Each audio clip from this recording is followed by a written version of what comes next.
dipersembahkan oleh Luwak White Coffee, the real white coffee. Masyarakat Jawa Tengah terkhusus Dapil Klaten, Sukoharjo, Boyolali, dan Kota Surakarta kini kian akrab dengan sosok artis Angel Lelga. Angel diusung Partai Persatuan Pembangunan untuk menjadi caleg nomor urut 1 di Dapil Jawa Tengah 5. Meski terbilang tak punya pengalaman bersinggungan dengan dunia politik, Angel Lelga langsung dipercaya sebagai penarik massa untuk mengejar pemenuhan kursi DPR partai berlambang Ka'bah itu. P3 memang salah satu partai politik yang mengambil strategi menempatkan artis dan selebritis di deretan calon wakil rakyat. Selain Angel Lelga, ada nama Oki Asokawati, Mat Solar, dan Ratih Sanggarwati. Apa prestasi seorang Angel Lelga? Di bidang politik ia terbilang masih sangat hijau. Selama ini publik mengenalnya dari berbagai sisi kontroversial. Misalnya saat ia diberitakan menjadi istri siri Raja Dangdut Rhoma Irama. Pada pemilu legislatif 9 April kelak, perempuan kelahiran Surakarta 30 tahun silam ini menghadapi lawan yang tak enteng. Salah satunya Ketua Fraksi PDI Perjuangan, Puan Maharani. Anda masih menyimak Mata Najwa episode Gengsi Berebut Kursi. Pemirsa, salah satu cara untuk meraih perolehan suara dalam Pileg 2014, tak segan-segan parpol mengusung artis sebagai caleg. Tak sembarang artis yang direkrut. Syarat paling penting adalah tingkat popularitasnya di masyarakat. Namun sanggupkah mereka berhadapan dengan politisi kawakan dan caleg artis lainnya yang berebut kursi di Senayan? Telah hadir caleg P3, Angel Lelga. Selamat malam Mbak Angel. Selamat malam. Terima kasih sudah hadir di Mata Najwa. Sama-sama. 2014 maju menjadi caleg dari P3, itu ceritanya bagaimana? Awalnya saya hadir di salah satu pesta teman saya gitu, kekahan anaknya gitu ya. Dari situ ada Menteri Agama. Ngobrol santai seperti itu, beliau ngobrolnya itu tentang politik gitu, dan saya nyambung gitu, dan beliau menganggap kok kamu juga nyambung gitu kan. Akhirnya beliau mengajak saya gitu. Jadi ini Kamu ajakan tertarik? langsung dari Ketum P3 ya, Surya Betul. Dharma Ali, ketika Iya. bertemu pada suatu pesta akekahan. Iya, pesta itu adalah pestanya wakil dari P3 ya. Anda gitu. ketika itu hadir sebagai undangan atau memang Undangan karena istrinya Monoarfa, Soeharto Monoarfa adalah teman saya. Oke. Gitu. Nah, ketika itu ditawarkan jadi caleg, Anda kemudian langsung tanpa ragu-ragu langsung mau atau sempat berpikir-pikir dulu nih? Sempat berpikir panjang, sempat berpikir, Apa saja bahkan pertimbangannya? saya menolak pada saat itu. Saya berpikir bahwa apa iya saya masuk ke Partai Islam, apa iya saya mau masuk politik dengan yang betul-betul profesional atau hanya sekedar saja gitu. Kalau kita bicara Partai Islam, Mbak Angel, yang paling menarik adalah melihat bagaimana hubungan Islam dengan negara. Itu kan selalu menjadi problematik kalau kita bicara tentang Partai Islam. Pandangan Anda soal itu?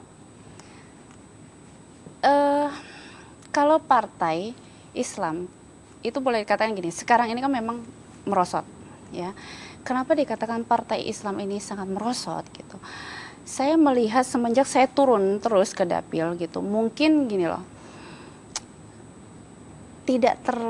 mereka ini tidak terlalu banyak strategi yang mereka pakai sehingga punya trik-trik yang luar biasa dengan partai-partai yang lain.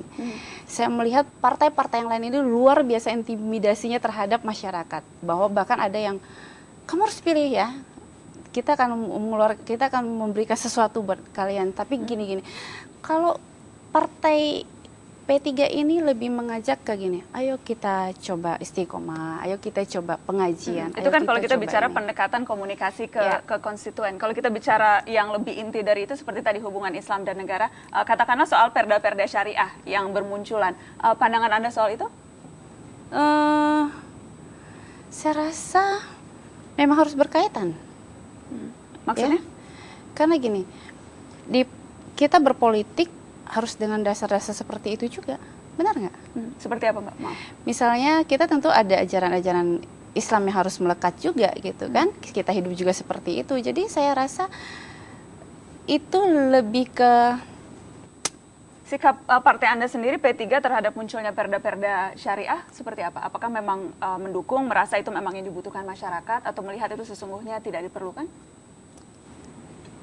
sampai ke dalam situ saya tidak terlalu bertanya kepada ketua saya, karena itu artinya mereka punya pertimbangan sendiri gitu. Mereka punya pertimbangan sendiri. Saya juga tidak mau terlalu ikut campur ke ranah sisi situ ya gitu. Artinya buat saya Nggak, ini kan pandangan politik partai yang Anda bergabung begitu. Ya. Anda tidak merasa itu bagian yang penting untuk Anda ketahui?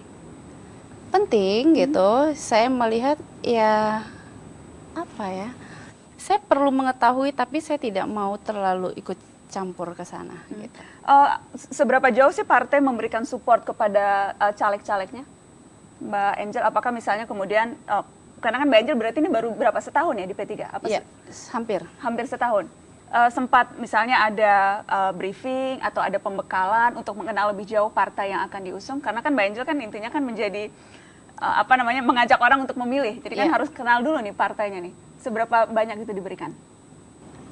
Cukup rutin karena kita juga harus, saya diperkenalkan dulu dengan ketua DPC di daerah segala macam gitu, dan kita dikasih tahu juga bahwa pemetaan seperti itu lebih ke pembekalan untuk caleg-caleg itu cukup lumayan rutin. Yang memilih dapil itu lebih dipilihkan oleh partai kan? Bukan Angel saya memilih. Oh, Anda yang memilih? Saya memilih. Jadi di dapil Jateng 5 ya? Jateng 5. Kenapa spesifik memilih itu? Buat saya, kehadiran saya di dunia politik ini sudah pro dan kontra, ya. Kalau saya dapat di dapil yang gampang sekali, artinya P3 sudah punya suara, itu bukan satu prestasi. Tapi karena saya punya nama yang cukup dikenal oleh masyarakat, dan saya juga punya kemampuan dalam berpolitik, saya merasa saya akan bertarung di dapil yang menurut orang itu dapil neraka, tapi buat saya bukan dapil neraka. Saya nggak ada istilah dapil neraka. Jadi buat saya hati masyarakat itu bisa kita sentuh dengan cara saya nanti seperti apa. Saya akan bawa kemenangan itu. Anda jadi apa saja misalnya cara-cara Anda untuk menarik simpati masyarakat di dapil Jateng 5? Sebenarnya sangat simpel. Semenjak saya turun, saya lebih mengetahui masyarakat itu tidak perlu neko-neko, tidak perlu orang yang cukup pintar dalam berpolitik, karena mereka sudah jenuh seperti itu. Orang pintar berpolitik tapi belum tentu bisa membantu masyarakat. Masyarakat kita itu sekarang lebih senang kita datengin dia, kita tampung semua keluh kesah mereka, kita berbuat sedikit tetapi menyentuh mereka. Artinya banyak program-program yang kita bisa lakukan di dapil itu. Tetapi, apa misalnya yang Anda lakukan, Mbak? Misalnya, saya masuk ke pertanian, saya masuk nanti ke sekolahan, seperti itu. Ke pertanian itu jadi maksudnya Anda menemui para petani? Selain itu, saya juga mengadakan lahan. Maksudnya mengadakan lahan?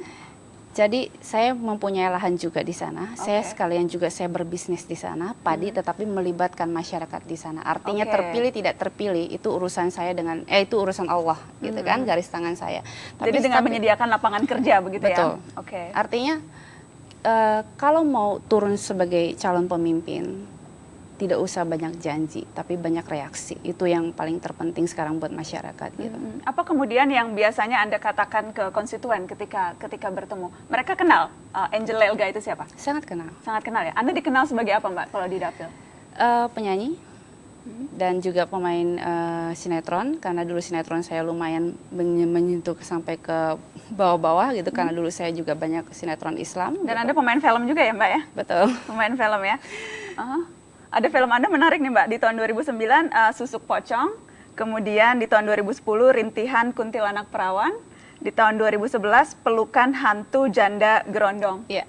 3 film itu.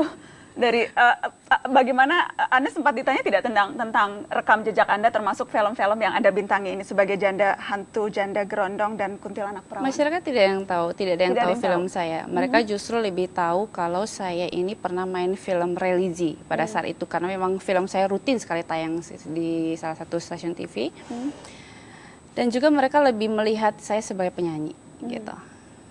Mungkin di sana mereka tidak sering datang ke bioskop ya. Jadi kalau film kan kita mesti datang ke bioskop gitu. Kalau film sinetron kayak FTV kan mungkin di TV-TV mereka sering nonton. Mbak Angel, tapi Anda betul-betul sudah yakin nih menjadi anggota DPR? Karena dari tadi pertanyaan-pertanyaan saya ke Anda, tampaknya Anda menjawabnya juga agak ragu-ragu, Mbak. Anda sudah yakin betul-betul Anda Mbak, caleg nomor 1 loh, Mbak Angel? Saya caleg nomor 1.